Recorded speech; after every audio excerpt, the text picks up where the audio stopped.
You're listening to the We Are Libertarians podcast network. Find all of our shows at wearelibertarians.com.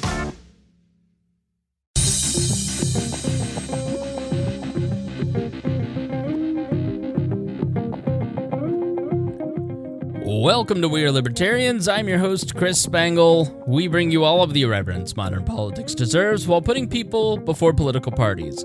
We examine current events from a libertarian perspective with the goal of leaving you better informed.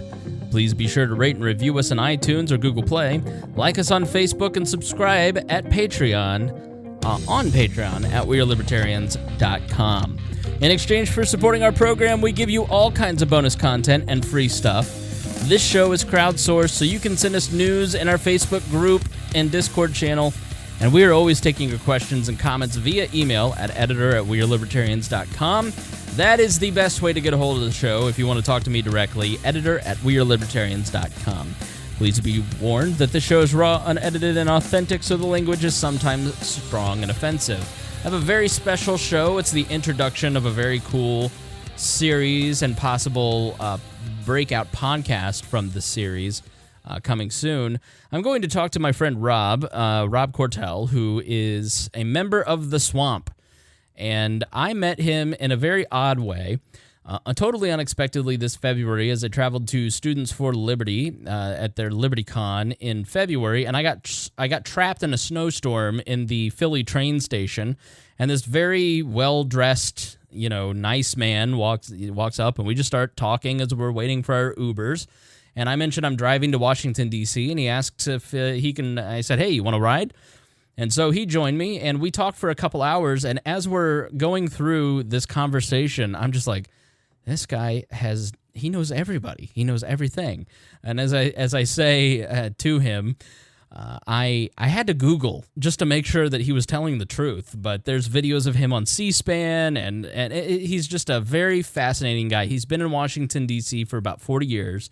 He's worked on 3 presidential campaigns at very high levels. He's been Senate confirmed.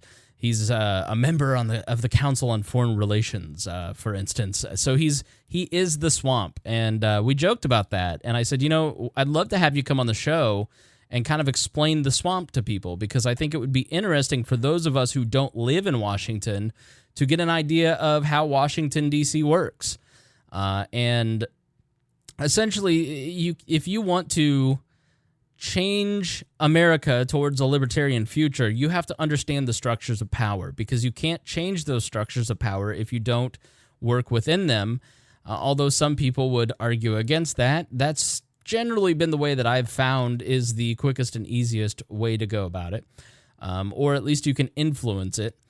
So I wanted to bring on Rob and start a series of conversations with him about his opinion on politics and what he hears when he's at the bar in Washington, D.C. and hanging out at these various events. And I think he's a very interesting guy. This was a very interesting conversation. I'd love for you to check it out. If you have questions, then please send me an email, editor@wearelibertarians.com, and we'll ask them of Rob on future shows. But without further ado, here's my conversation with Rob Quartel. Rob Quartel, live from the Swamp. How are you doing, Rob? I'm barking up some alligators. What does that mean? Well, I'm in the swamp, right? Yes. Now, are you actually in Washington, D.C. right now? Yes. Okay. Yeah. So you live and work in Washington, D.C., and about how long have you been in the Swamp? Oh, my God. I've been here nearly 40 years, 45 years, actually, since I drove here from Texas out of college looking for a job and landed one in the very first day at one of the early swamp creatures, the Environmental Protection Agency. And here I am 45 years later, living in Logan Circle, which is about 8 blocks from the White House, dead center Yeah, I dropped you off, and I was like, "Oh yeah, this is pretty swampy." Yeah, right. So we It's met. actually pretty nice.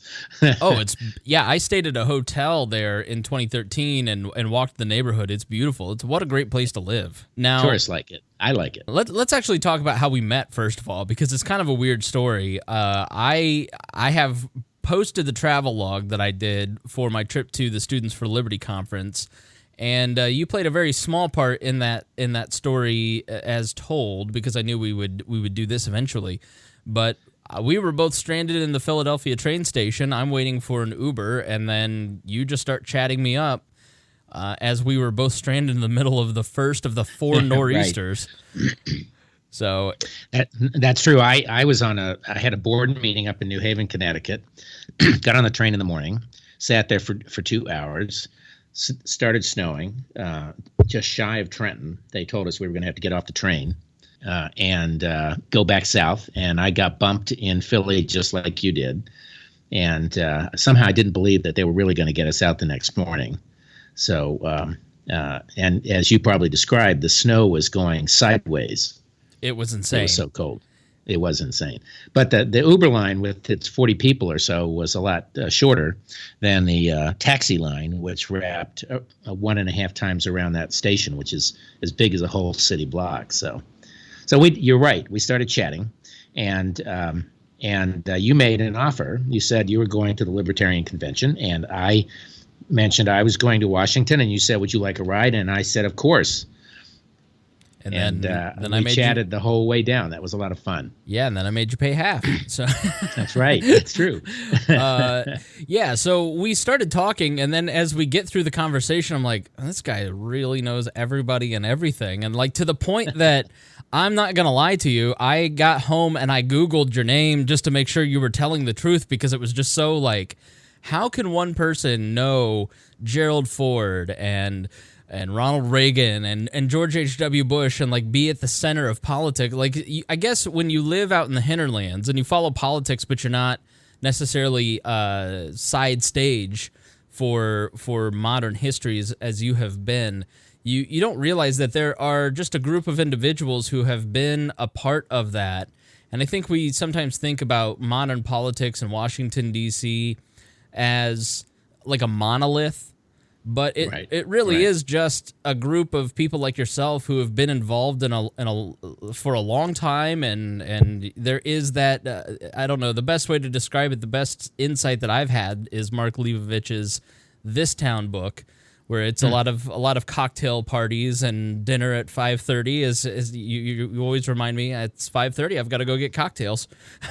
I actually think it's less of that than people tend to think in the political atmosphere. When I started with Ford, of course, I was a kid. I was 20.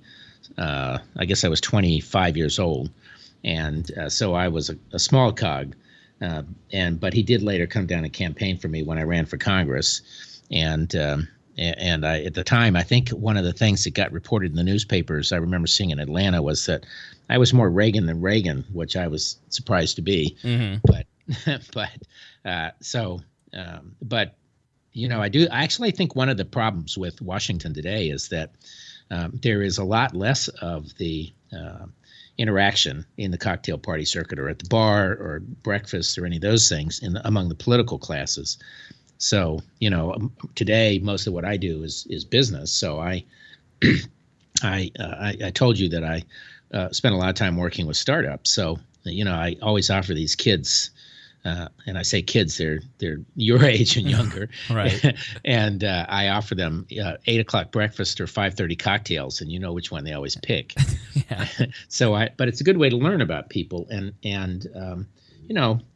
kind of in the old days when I was first here, people actually did that, and they got to know each other. And the story that Reagan used to always tell was that he and Tip O'Neill could fight all day long, but they'd end up at the White House having a drink on the balcony. And I really don't think that happens very much anymore. I think the money and the race for money and the tactical ideological battles kind of overwhelm a lot of that process. So I think things would be much better off here if people did more drinking. And just so you know, I'm killing my video just so the connection is better. Okay. So you get to Washington in '71, and you're at the beginning of the EPA. What did you do for? We'll kind of go through your history and introduce you to the audience. But what did you do at the EPA in the beginning? Well, so I think, as you know, I like to say that I have been in 3 government startups, half a dozen business startups, half a dozen or more not-for-profit or type startups and things. So I actually like being in organizations at the beginning. I actually worked at the EPA when I was in college. Nixon created the EPA Office of Management and Budget, kind of the modern version of government. And I took environmental science and biology at Rice University, and when they opened their doors in 1971, the regional office was in Houston, and my professor was the head of the region, and so I was able to get a part-time job. So I really started working back in Houston in '71, and then when I graduated in '73, I drove home for 2 days in Florida and Orlando, and the next day drove straight to Washington. A guy from Rice was the deputy administrator. This was the days of Ruckelshaus, and he let me in right away, and I basically walked out with a job. That guy, Bob Fry, became very prominent and was a very beloved kind of figure here. He later headed the energy research organization, and then the Smithsonian Institution. He was a very good guy. So I was there about probably really only 4 or 5 months in Washington. And when I arrived, I was put in charge of the water quality rules for timber. And despite the fact that I had a degree in environmental science and biology, I used to like to say I had grown up in Florida and therefore never seen a tree. So I was a 23-year-old kid. I was writing the rules. And we, of course, had consultants and all that. But it was smack in the middle of the Arab oil embargo, which I'm sure a lot of people don't even today realize happened. But OPEC, the Arab oil cartel, cut the U.S. off basically, and I had by that time met a number of people at the Republican National Committee. You know, I'm a Republican, and I love to network and meet people, and so. By that time, I had met some people at the White House and this and that. And Nixon created the Federal Energy Office. He also put on price controls and other things. But the idea of the Federal Energy Office was to figure out what to do about all this. And one of the things that I remember doing was before I got there was to calculate the number of barrels of oil it would take to light the Washington Monument. And there were people who actually considered shutting it down. But so I was there about a year, and that was a very interesting organization. It was great for a young person like me. I was, as I said, by then I was 24, and I had a good education. And basically they threw a bunch of young people and a bunch of young, highly educated managers from Harvard Business School and McKinsey and some of those consulting firms onto the problem. And so that was a terrific experience for a young person. So can we go back to the EPA and you explained the development of the Office of Energy? Was it Office of Energy Data Policy? Is that the? Well, that came later. So okay. So in the sequence, I was the EPA for a while. And got pulled into this Federal Energy Office out of the White House. And actually, the first day I walked into Nelson Rockefeller's office, where it was sort of headquartered. Nominally, there were only a handful of people, maybe 50 people. And I walked in, and the head of the agency had already been fired, Governor John Love. And they appointed a business guy, Bill Simon, became what people fondly called the energy czar. So he was the first energy czar, and he had to deal with price controls and power wheeling. And for people that don't know what that is, you know, power is produced in one place and run down electric wires to some other place that has a deficit. So we were moving power from Canada down to the states in the Midwest, and so I was there for about a year, and then they converted it into an actual federal agency, the Federal Energy Administration, through an act of Congress. And that's when my job, I ended up in the office of the Office of Energy Data Policy is what it evolved into. And our job was to get all the data and statistics we could about energy and the problem and who was using it and all of that, and help guide policymakers. So let's go back to the EPA, and what was the reasoning for the formation of the EPA? Well, so that was 73. So if you think back into the late 60s, well, of course, Rachel Carson, all the way back, back in the late 50s, wrote her book, and that was the beginning of the environmental movement. The Silent Spring. Silent Spring. And then in the 60s, which was a highly activist period, and I went to college in 1968 when it was in full swing, the environment was a big deal. And there was no single place in the government to kind of manage the rules. The Clean Air Act was passed, the Clean Water Act was passed, and this was all part of Nixon's modernization of government. I think people forget that there had been no major reform of the federal government probably in 50 years until that time, and everything was intended to streamline. He actually had considered putting together some of the agencies into super cabinet offices, and so the EPA was part of that streamlining. And and early on they had a mandate basically to clean up the water and clean up the air. And I dare say most people your age have never experienced smog like the kind they used to have on the West Coast, and we would have periodically on the East Coast. There literally used to be a smog index every day, and so that was really the first attempt to pull all that together. So so basically, there was a public outcry, and there became. This pattern probably, and we know it goes on today, but I wondered if it happened back then. There's a public outcry. Somebody writes a book. Everybody goes, "Oh, there's A, profit, or B, this is a crisis."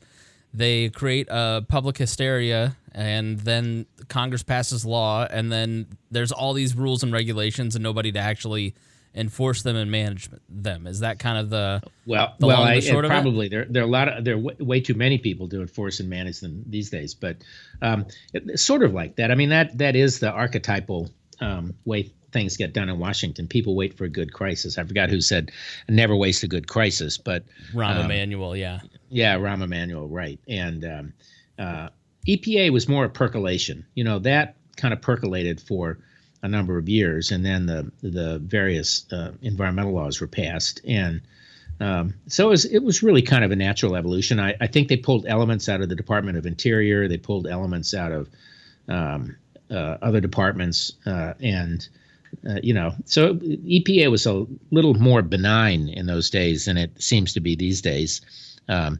Although it didn't take long to start trying to figure out how to regulate the economy in terms of environmental impact and everything else. And of course, that's only one set of regulatory laws that the public knows about. When at one point I was building a company in Texas, we were building oil storage domes to fill for commercial use and with oil, and lo and behold, there's a law the Antiquities Act, I guess, there's a law that requires you to do archaeological research too. And we indeed were stopped for about a year and a half because we dug and found the oldest Spanish artifact that had ever been discovered in Texas at that time. Just your luck. Yeah, right. That's right. Although, it's a good thing. And, and we did mitigation, and that all worked out fine. So there's supposed to be balances. I think most of us get upset when the balance kind of goes out of whack. So compare the EPA back when you started to what the EPA is now. I assume you are familiar with what the EPA is now and Scott Pruitt, and we'll ask about him next. But compare the difference between 1971 EPA and what it has grown into over the course of time. Well, I'm not sure I would do it justice. I don't actually follow the EPA that closely. I will say I was at a meeting with Scott Pruitt and a number of I could only call them lobbyists. There were about 20 of us in the room, mostly from the mining industry, and we introduced ourselves around the room. And of course, it's in this mammoth headquarters now. When I was at the EPA, we were at a small office out in Houston, and then get to Washington, and we were a modern building in an area that had been kind of part of the blighted area of Washington. It was all new development, and that was nice. But it's I think the staff is much bigger, and they, of course, have many more mandates and many more rules. But so I did meet Pruitt at that point, and he is an interesting guy. He, independently of the issues around the ethical behavior, which by almost any standard are pretty, I don't know how I'd call them. They're not very thoughtful. Let's just put it that way. He did hit on one point, which I think it would be better if he argued it more frequently than some of the things they do, which was that what he said was that he only intended to enforce the law, that he was pro-environment and pro-blah, blah, blah. And I'm willing to take him at face for a little bit, but he went on to say that what he felt his mandate was to have the agency live inside the law. And we do know that there are a number of programmatic approaches that have been implemented by presidents probably from Reagan on, but certainly from Obama, and before that George W. Bush, and before that Bill Clinton, that came about because the presidents get kind of frustrated with the fact that the Congress never seems to do anything. So their response, the response of an activist, and any president, is, well, if I can't get them to do it, I'm going to write a law myself. And if I can't write a law, I'm going to write a rule and do it by executive order. Yeah, we're seeing that with the Iran deal. I mean, this is the... Yeah. I mean, in both directions, by the way. Yeah, you want to go back to Obama and say, hey, you remember when everybody was saying obey the Constitution? Well, now you're seeing why, is because the next guy who is fundamentally different than you, on the exact opposite side of every issue you believe in, can go in and just completely overturn everything you did when it's all done through the executive branch. Absolutely, by executive order. And in the case of, for example, the coal actions under the administration, under the Obama administration, they actually had lost the initial case in the court towards the end of the administration. So, and it was on that basis. And at some point in the future we can talk about that. But it's not the first executive action to be overturned. It's not the first overreach. And you're correct about Iran in that it's effectively a treaty, and it wasn't approved by the Congress per se. So I think technically it's not called a treaty. So that's how they get around it. So let's hop back on your career path. You end up as the Deputy Policy Director for the Presidential Clemency Board. What is the Presidential Clemency Board? Well, so at one point, when Jerry Ford became president, and Nixon resigned and he became president and flew off in the helicopter, he, within a matter of a day or two, pardoned Nixon. And he did that because there was so much controversy, and there were calls for Nixon to be put on trial and publicly hung effectively. And he just wanted to get it over with. It'd been a very long period. The whole Watergate thing was pretty awful in a lot of respects for society. Wasn't it about two years total? Oh, it was easily 2 years. And it began with people who, in some ways, it was tied up with this whole issue of press intensely disliking Nixon for a variety of reasons. And then, of course, he stepped into it, and then they went after him. And I suppose there are some parallels to the current situation. But so Ford became president, pardoned Nixon, big outcry. And he then his advisors decided to set up a commission and to pardon Vietnam-era draft evaders. So there was this sort of mythology that there are a lot of American kids who fled to Canada. And so he set this up. It was called the Presidential Clemency Board. And a president is allowed to spend a certain amount of money out of his budget on a program like this as long as it ends in less than a year. So the board was set up to run for 364 days, and they brought in a great group of smart people, as always, and had a really interesting board. General Lewis Walt, who had been head of the Marine Corps, sort of counterpoint to Lou Puller, who was the son of General Chesty Puller, who is the Marines. He's virtually a god in the Marine Corps. He's the most beloved Marine of all time. And his son had gone to Vietnam and lost an arm and I think a leg or two legs, and then later went on to become a lawyer and very prominent. But he suffered from all of the issues that young men did in that era, and eventually committed suicide after he got married and had kids and got divorced and on and on. But he was a great guy. And then Joanne Vinson was the head of MIA POWs, missing in action POWs, and one or two friends of the president's, and Charlie Goodell was a former senator. I'm just listening to this like they're putting people who really put up a lot in the Vietnam War in charge of letting off the draft dodgers. Yeah, and it was, the attempt was to heal this divisive kind of situation. And so he set this up, and over time, the board eventually recruited about 500 lawyers. That's you're allowed to assign employees from one agency to another on a temporary basis.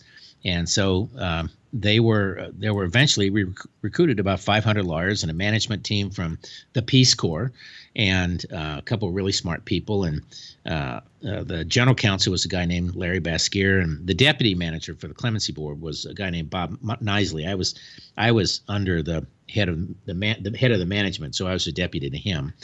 A guy named Bill Strauss, who eventually wrote a book, Chance and Circumstance, which he was able to do by virtue of collecting the data publicly from all the cases. And so the board got set up, and they had some people apply, and they immediately broadened the scope to not just be draft evaders, because they figured out pretty quickly there probably were not 15 people, if that many, who fled to Canada. But there were was it really hundreds. Okay, so it was hundreds. It was not 15 people. Oh, no, it was probably about 15 people. But there were, in fact, there were tens of thousands of young men and some women who had bad discharges, who they'd gotten caught in the system. They had the classic case that I've written about in other instances was African-American soldier who had 3 tours of duty in Vietnam, been wounded a couple times. On his 3rd tour, returning home through Germany, got caught on a drug charge and cashiered entirely. He lost his medical benefits, his retirement benefits. It was like he had never done anything to help the country, to serve the country. And that would be as much the norm. That was the way the system worked in those days as anything else. So they put out this call for all of these kids, and they got some number and didn't have enough. What Chance and Circumstance talked about, and again, Vietnam would be, and current wars would be another interesting topic in the future, was there were, I can't remember the number, but it was tens and tens of millions of young Americans were eligible by virtue of their age to go to that war. 51% were automatically were not drafted, and that means all women. And so you have that number. And then 2 or 3 million, again, we can talk about this at some point in the future, actually went over the course of the war. And then there were tens of thousands, I think it was 42 or 3,000 killed in that conflict over time. And of course, we thought that one dragged on forever.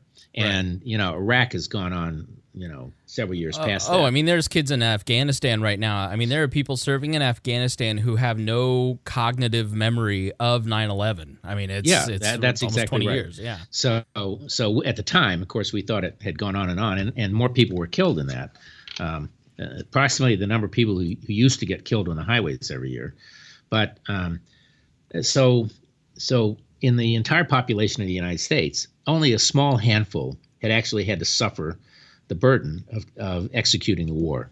And there's a kind of social unfairness about that, including the fact that if you were wealthy enough, you go to college and keep going to graduate school and get a deferment. If you were had a bone spur, let's say bone spurs, yeah, from someone we know, you could get out. Then Nixon at some point implemented the draft, a lottery, and my number was 316. I will remember it to the day I'm dead.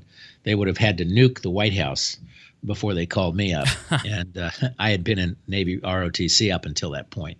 But in any case, so the Clemency Board actually, it was trying to reach all these young men and some women, and really didn't get a lot of a response. So we literally took out ads in Playboy magazine, and there was a big ad during the Super Bowl that year, and in the end, we had 35 to 38,000 applicants, and we ran them all through this process in 364 days. And the process, this is the guy who was my boss who ran the management operation, had gone to Kennedy School, the Harvard School, Harvard and Harvard Law School, and brilliant guy. And he immediately started looking at the numbers. So on the first pass or two or three through the board, they looked at some number, a couple dozen cases, and gave them a sentence, or they let them off, or they gave them this or that. And he went back and looked and kind of quantified the factors in their cases and figured out that the decisions were entirely random, and therefore not necessarily fair, and certainly not transparent.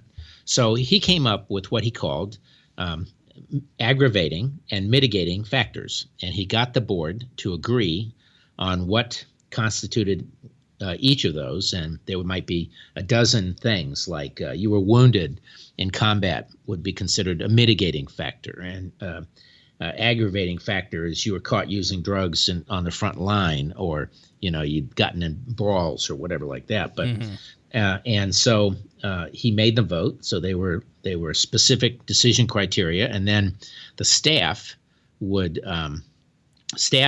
go through each case, all these fighters, and they look at them and they say, I think these 4 aggravating factors and these 6 mitigating factors apply, and I'd recommend this outcome. And then that would go through the board, and the board could agree or disagree, but they at least would state these reasons. And then one of the things that was very interesting to me, today, some however many 40 years later, my company does decision analytics and predictive analytics and all that, and we use some of those kinds of ideas in technology. They're like rules. So you hear about rule systems. So that was an early rule systems, and it was really virtually pre-computer, and all we had were IBM Selectric 2s to type with, which, again, no one who's listening probably even knows what that is, but it's a typewriter. You know what a typewriter is? It was an electric typewriter that had a little back button that could erase, what you had just typed, which was a major breakthrough in those days. I think my mom had one of those. Now that I'm thinking about, sure your mother had one, and yeah, your grandparents might even have had them. Yeah. But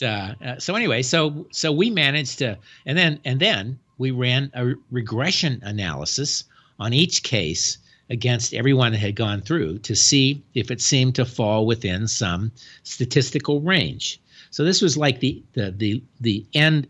This was the ultimate fairness, that if you had the same kind of circumstances, you'd end up in the same place. And we would, some of the soldiers had their benefits restored, their health care, medical care restored, and things like that, partial benefits, got pardons, whatever. And so that was a very, very, in my mind, one of the most successful government experiences I've ever seen.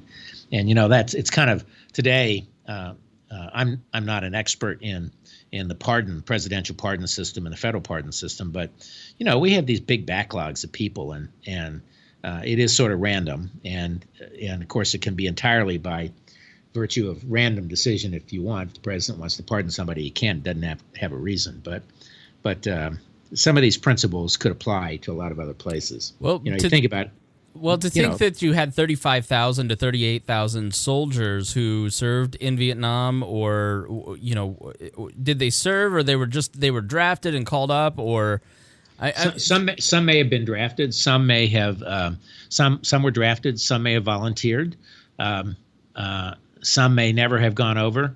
But that's you think about the 2 to 3 million people. Again, I think it's closer to 2, but who went as a percentage of the population. It's like you're talking 1% of the population bore the burden of the entire war. And then to have that many thousands of people have wrongly been stripped of their benefits, I mean, that's a pretty significant number. So it's a pretty cool achievement. Yeah. And not all of them got that back. Some of them applied who didn't have enough mitigating factors or anything else. So the intent was not to do something that any other soldier would have disagreed with. And I will say what was really interesting, and this was a really interesting thing to watch. General Walt had been head of the Marine Corps, as I said, and Lou Puller, I think General Walt was in his late 50s, probably early 60s, and a real kind of a bear kind of curmudgeon and really a tough guy. And on the same commission making decisions was Lou Puller, who was in his, if he was 30 then, I'd be surprised, and had been maimed by the war, yet whose dad was the most famous Marine of all time. And we all remember General Walt saying to him, "Your father would be rolling in his grave at your decisions." So you can imagine that Lou Puller was forgiving and sympathetic and had empathy because he had been one of those soldiers. Right. And then, of course, Joanne, Vincent, and virtually all of the others, I think, who had family who'd gone to war themselves, or lost husbands, like Joanne, they were likewise, they understood their husbands had been killed in the war or never came back, never found necessarily. So they had a real empathy towards this very, very unpopular war and the scars it inflicted on all these soldiers. So today we have all these military veterans coming back with psychological issues and PTSD and all of that, in addition to all the wounds from which they survived, which they didn't used to survive, many of these wounds. Let me ask you. So we see it today. Yeah, so I assume you interacted with a tremendous amount of these people, right? Well, actually, no. They sent their applications in. The lawyers would call them and interview them. Some of them may well have come before the board, but it was really a bureaucratic process. Think about how most government applications work. Basically, you fill out a document, it goes to a bureaucrat. And by the way, you and I both know that bureaucrat was intended not to be a negative term, but a positive term. Bismarck created bureaucrats and bureaucracies in order to regularize and the process of government. But it's come to have a different meaning in these days, as you well know. Sure. But it's their own fault. It doesn't work. Kind of, yeah, I agree with that. And some are good and some are not so good, So yeah, on that point, I would say that there is. I was just watching coverage of the primaries in West Virginia last night, and ABC tweeted out this guy talking to a reporter. And there was this nut who was running in West Virginia. We talked about him on the last episode of the show where he was talking about Cocaine Mitch, and he's beholden to China people. Mitch has an Asian wife, so it was a little cringy. Was that Blankenship? Yeah, Don Blankenship. And he went to jail for unsafe working conditions that caused the death of 29 people. And so this guy that was being interviewed after he voted, 3 of his cousins had died in the mine blasts. Right. And he said he voted for Don Blankenship. And the reporter's face, he couldn't believe it.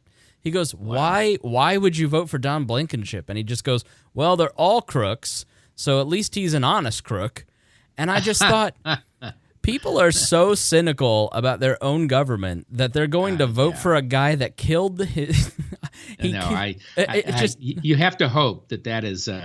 an aberration. That's really crazy. I don't know. I mean, of course, he didn't win, so that's a good thing. Well, in Indiana, we had a guy who won with 40% of the vote in a three-way race. That was a very, very contested race, and he was a Democrat until 2012. I mean, the next Republican nominee for the Senate in Indiana voted for Hillary or Obama, and he did it by spending $6 million of his own money, outspending his two opponents who spent $2 million each on TV, by just saying I'm an outsider, and it worked.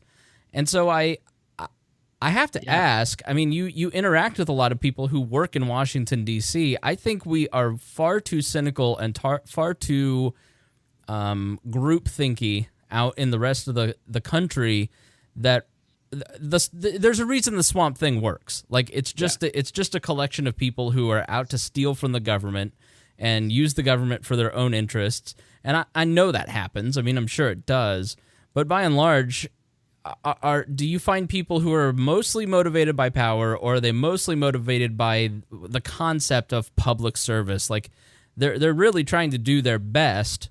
Their ideas may just be flawed, or the bureaucracy, for example, doesn't work. I mean, what is the general flavor of the people that you interact with that make up the bureaucracy of the United States government?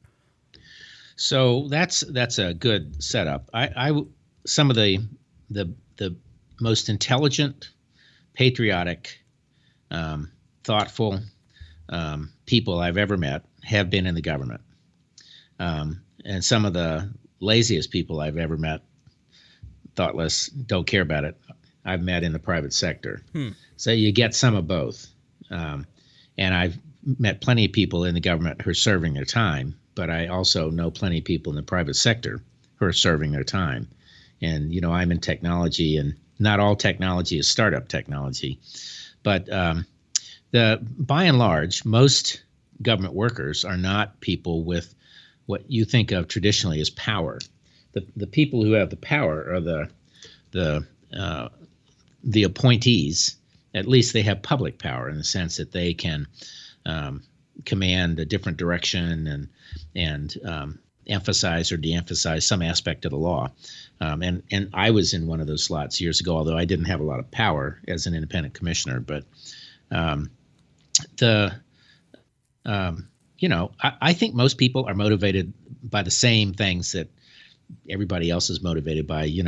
I need money, I want to have a job, I like what I'm doing, or I don't like what I'm doing, but I'm going to do it till I retire. And some agencies are better than others. And then some places are restrained by the way the law has been written by the Congress. So, for example, the Veterans Administration, and again, I don't want to delve deeply into that today, but we've all read about this long line of veterans applying for benefits and months of waiting and all that. And as a technology guy, I'm pretty convinced that that's a process that you could truncate and make efficient and almost automatic decision on benefits or whatever. But the way the law is written, if you apply for a benefit and you're not eligible for it quite yet by virtue of age or something else, you basically, the case file has to be recreated from scratch when you go back to apply when you're eligible. Or and for the longest time, I don't know if it's still true today, but I think it's probably in the law somewhere, anybody could apply on a napkin. Basically, you can write, I'm a soldier and I need benefits. So nothing is quite that simple, but it's sort of like that. So the law is frequently written in ways that you can't get around. Now, my experience in general with bureaucrats, the professionals in the government, are that they do a remarkable job of trying to reflect the position of the politicians who govern them. So, they may not like it or agree with it. They have the right to explain a position, but by and large, they bend pretty well with the changing tides. Some burrow deep in and don't want to do that. There's this process which we call burrowing in. After every administration, it's happened for 100 years. People who where political appointees get themselves a civil service rating and then find a way to stay in the agency under civil service protections. What does that mean? Well, there are a variety of processes that are, again, very similar to what we see in a lot of private sector companies, particularly large companies. As the bigger you get, the more difficult it becomes to fire people or move them around or reduce benefits or anything like that. So a lot of the characteristics of the government come about by virtue of its size, pure size. So, an organization with 10,000 people in the public sector is going to be almost as difficult to manage as a organization with 10,000 people in the private sector. It's a size issue and a management issue and all that. So everybody sets up rules to protect themselves. So labor law is, it's very similar in different places. We like to think it's not. It's hard to fire somebody in the civil service. You have the right. Many of the agencies, but not all the agencies, have partially unionized employees. So they have contracts, and you have to deal with those. But private sector companies do too, right? So, but I do think the reality is that a lot of what we tend to think as sloth and everything else is process that someone has created under the theory that they are making things more efficient and more immune to bad actors. But it's like federal contracting. I've watched federal contracting for 40 years on both sides of it. And every 4 years, every new president, someone comes in and says, I'm going to reform it. And they don't know what they're talking about when they get there. They don't know enough about the ins and outs of the way the system actually works to be able to actually change it. Right. I've seen that in military contracting. I've seen it go through multiple variations. I years ago was in a several-day seminar at the Kennedy School. Some very smart people about naval procurement and very, very difficult issues. And that it seems I like think a lot of people's views are based out of frustration. Sure, and you're looking at Donald Trump. I think he's the perfect example of somebody who is unfamiliar with how bureaucracy works and is unable to actually manage it. And that's always been one of my contentions. If you hire a president or a governor, you want them to have some business experience. Like Mitch Daniels here in Indiana was an infinitely more capable governor because he had managed Lilly, one of the major drug companies.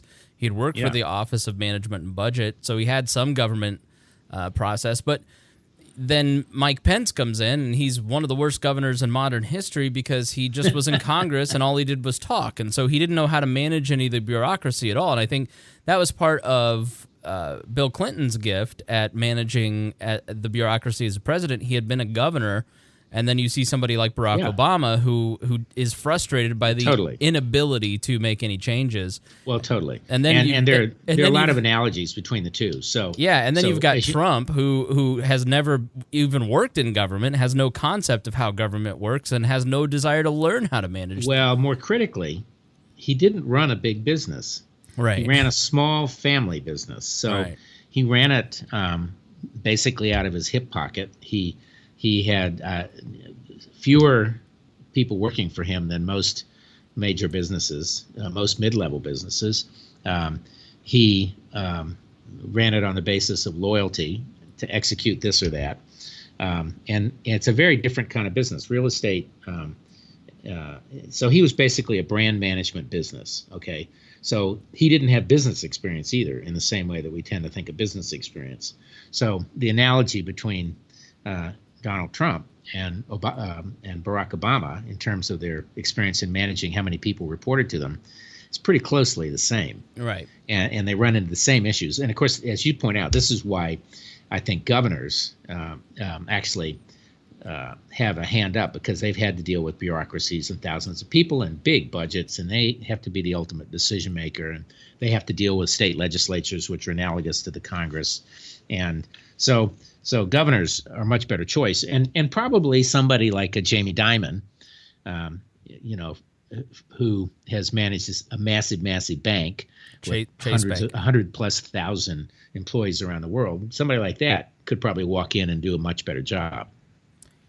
Yeah. So what are your general impressions of Donald Trump? It's I may be one of the few people who actually predicted that he'd win. I won something like 18 bets, and I won it by actually looking at the numbers. The pollsters did not get the numbers wrong. The pollsters analysts got the outcomes wrong. Even up to the very end, you were seeing 8 to 14, 15 points undecideds in key states. And anyone who's ever been in politics, the rule of thumb, undecideds break 2-1 for the challenger. And I looked at all that and kind of did that math in my head, and for me it was pretty easy to tell where it was going to go. But I was no fan, and I admit to not having voted for him, and I didn't vote for Hillary. I voted for McMullen, who was he wasn't libertarian. It would have been nice to have a good qualified guy for that. But I thought that he might. He's a transaction guy, and he's brought in people like himself who are basically transaction guys. And I think he doesn't have an ideology. You and I have both talked about that. He's not really a Republican. He's not a Democrat. He's kind of a guy who has an opinion about everything, not based on a. He's your boomer uncle at the Thanksgiving kitchen table spouting off about politics that he briefly read on his Facebook page or whatever email was forwarded to him. I mean, he doesn't. Yeah. I don't think that he's an unintelligent person. I just think he's an uninformed. He's kind of the typification of the ugly American, and he's just not intellectually curious. And he's just. I think he's starting to feel his oats a little bit. I mean, he's starting to kind of get the hang of things, and I think that's why you see a little more swagger with things like Iran and North Korea, and there's a little less chaos now than there was this time last year. But by and large, he has no ideology. His whole ideology is, who is annoying me at the moment, I must fire them. I'm going to leave you for that description. It's probably a good description. I think, like a lot of people, he's partially informed. Right. Of course, he's getting a lot of advice these days. He ought to have a pretty good information set available on security issues and a lot of other issues. So I'm guessing he's a lot better informed than he was when he came in. But of course, you could probably say that of anybody who becomes president, except somebody like George Bush, who was there for 8 years, and Harry Truman, who was the last vice president who went straight to the presidency. Was kind of kept out of the loop. Richard Nixon was pretty well informed, but he had a gap of 8 years, so he was not right up there. But I think it's hard for anybody to really know what the burden of the presidency is going to be like till you really get there. But I think my hope was that he would, because he didn't have a particular ideology, and because he is a deal guy, I think a lot of us sort of hoped that he would be able to kind of churn his way through some of these things that have been gnawing at us in public and created a lot of the antipathy and kind of this negative back and forth that we have across society today, whether the issue is immigration or the economy or taxes or North Korea or whatever. Some have observed here in Washington that he is doing what a lot of presidents do when they run into the buzz mill of bad domestic PR, all the various suits and everything else, and Mueller and so on and so forth, which is to turn to foreign policy. Foreign policy is one of these things that a lot of Americans have an opinion on. A lot have an opinion. Not many know a whole lot about it. Right. And the ins and outs, and so there's kind of the talk around here today is, he's doing things that divert people's attention from the other problems. So now this is going to make the audience, a portion of the audience, their head explode. But you are a member of the Council on Foreign Relations, are you not? I am. Okay. I am indeed. So part of, and I wonder sort of the reaction from that crowd, because part of what I like about Trump is that he doesn't give a damn what the foreign policy establishment thinks, and that he's willing to do things that, like, he doesn't know any better, and he doesn't, even if he did know any better, he doesn't care, and so he's going to hold his meeting at the DMZ. And then you get Richard Haas, and all these various foreign policy experts come out and say, "Oh, this would be a horrible mistake." And then all the pundits at the magazines in New York and Washington start, "Oh, it would be horrible if he had the meeting at the DMZ." But I think most Americans look at that and go, "I don't know why it's a bad thing. I don't know why I should listen to you." But if he wants to do it at the DMZ, go for it, Trump. I mean, you're doing. Well, he's actually going to do it in Singapore now. Okay, but that's I'm using that. The date. Okay, and so I'm using that as an example where he's not reading Commentary magazine. He's not attending lectures or having Richard Haas up for tea. I don't think he reads anything, according to the press. Right? Of course. So that's part of what attracts me to Trump, is that he doesn't listen to the crowd that got us into the Iraq wars. I mean, is there just apoplexion amongst that crowd when it comes to some of the things like the Iran deal? I mean, I can't imagine what Washington was like when he announced that he was pulling out of that. Yeah. Well, like every institution, the Council on Foreign Relations reflects a lot of different points of view. There are right-wingers on the Council on Foreign Relations. There are left-wingers. There are people from George Bush and probably someone all the way back to the Eisenhower administration on the Council on Foreign Relations. There are economists, and not everybody's a foreign policy, what you think of as foreign policy establishment. Now, I'm certainly not foreign policy establishment, but I have a company that operates in the Middle East. And I was Federal Maritime Commissioner, so I dealt with international shipping. So that's really how I got in. Jim Baker was my sponsor. Actually, that's a funny story there. He offered to sponsor me, and after some number of years, I thought it sounded like a great idea. And then at that point in time, I was serving on an advisory board to the Wilson Center, one of those establishment groups, right? Which was put together to honor Woodrow Wilson. And Lee Hamilton, a very famous Democratic congressman from Indiana, who ran the early hearings on the CIA and all that stuff. 9/11 Commission, yeah. And 9/11 Commission too, and that's probably what most people know him for today. Very nice, intelligent, smart, really centrist kind of guy. And I said, "Well, Lee, would you be a second?" He said, "Rob, I've nominated a number of people, and no one I did has ever gotten in on the first pass. And so stick with Jim Baker." And so I did get in on the first pass. And I will say it's been one of the most interesting groups of people, and they talk about some of the greatest interesting issues you could ever have. I at one point, it's a very famous, at least inside counterterrorism, Australian cultural anthropologist named McMullen, and he worked for David Petraeus, and he was the guy who figured out the Shia-Sunni mix and how to kind of reach out and get them all engaged with the central government, and that was part of the turnaround. And it was a briefing for like 12 people, and he talked about how the Al-Qaeda was basically bringing the heads of chieftains of their sons to them in ice coolers, and offered aid and help to them and everything else, and so it turned out well. But that's the kind of thing I would never have heard in public. It wasn't. I don't think that became public for 2 or 3 years. So it's a mix of people. Some, John Bolton's a member, probably. I think every member of the foreign policy establishment on both sides is a member, probably. So what goes on there? I mean, are you sacrificing virgins? How many ounces of goat's blood did you have to? Yeah, we run around and get tattoos on our right cheek. but I think there's a lot of mystery around it, but people don't know what that is. There's no mystery. It's really public. It's I think they're like 1,200 members or somewhere plus or minus, and range from young to old. They have a program for young people under 39. You're a temporary member for 3 or 4 years. I don't know what it is now, and then they're life members like myself. They have a lot of speakers and seminars. I've been to.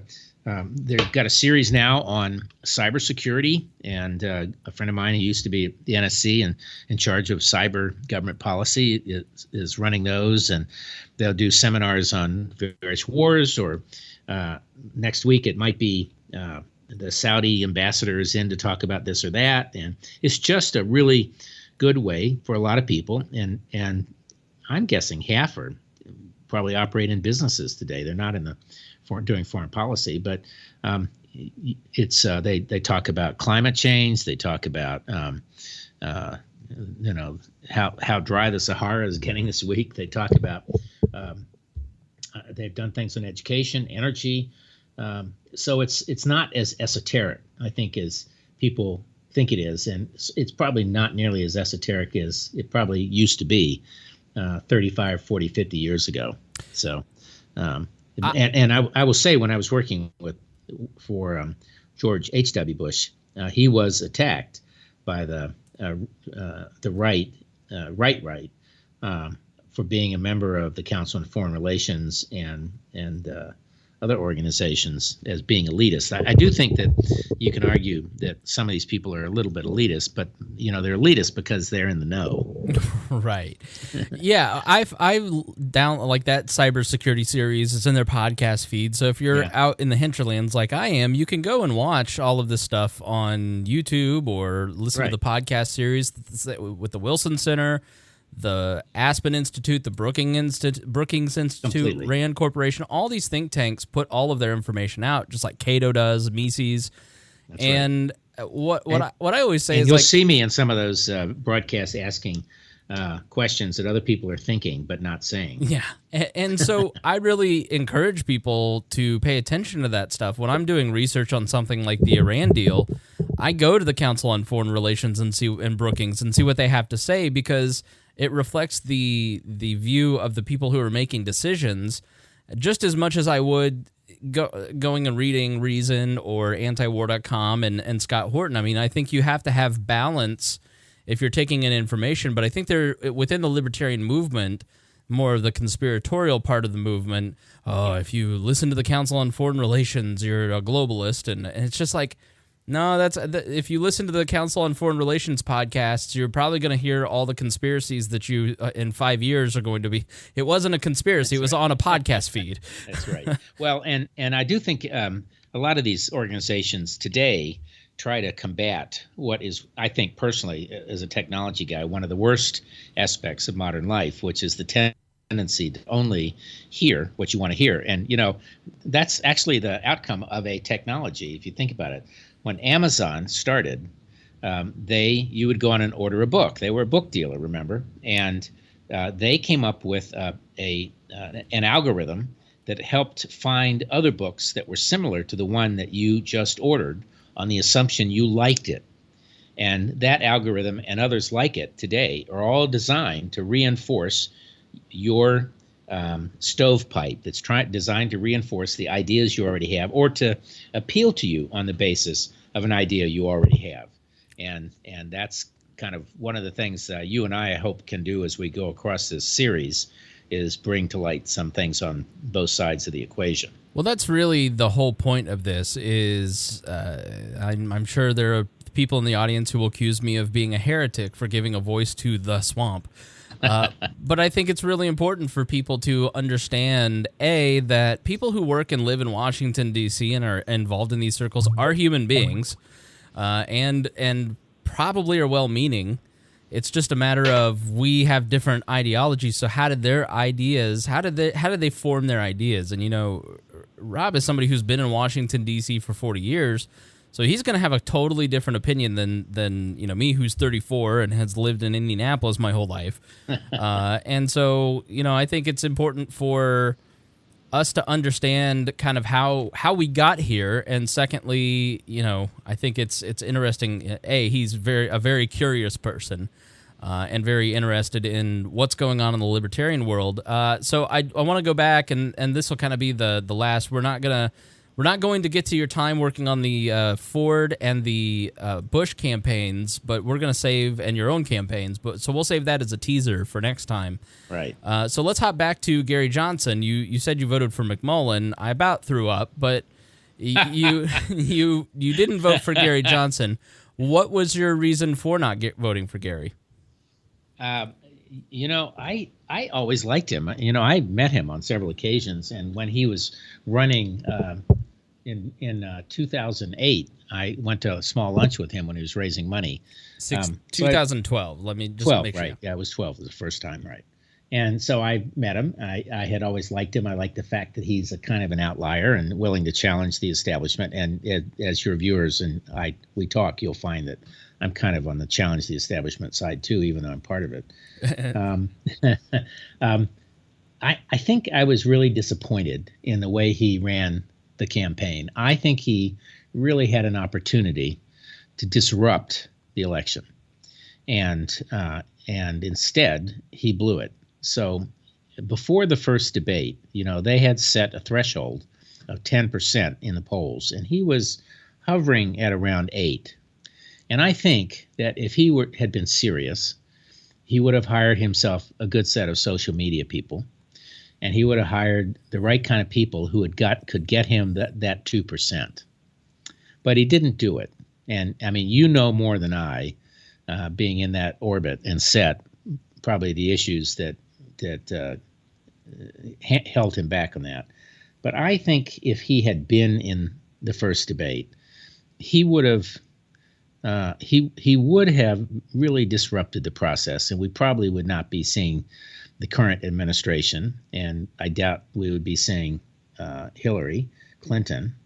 We probably wouldn't have been seeing him, but there are a couple other good choices I think the public could have landed on. So in some respects, I think he blew it. You and I are in total agreement, and it goes back to Ron Nielsen. And just to be frank, I mean, I don't know what the arrangement was there, but the 2012 campaign I felt was much better messaged.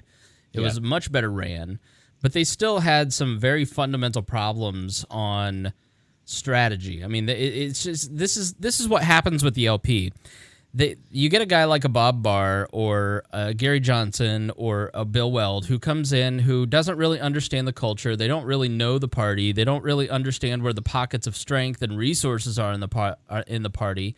And they hire somebody like Russ Verney, who ran Perot's campaign in Bob Barr's case, or Ron Nielsen in Gary's case, and they start from scratch. And then, and then the party in many cases, although not now, I think that our current chairman has done a very, very good job of getting the party in good shape.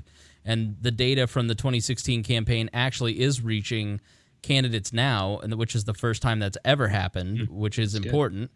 And that's much to Nick Sarwark's credit. Nick could lose because he's too humble to be chairman. He doesn't brag about all the good things he's done. But they don't go to places like Indiana where there is a very strong. They go to places where they think they will be strong, and then they try to build a party from scratch, and it makes no sense whatsoever.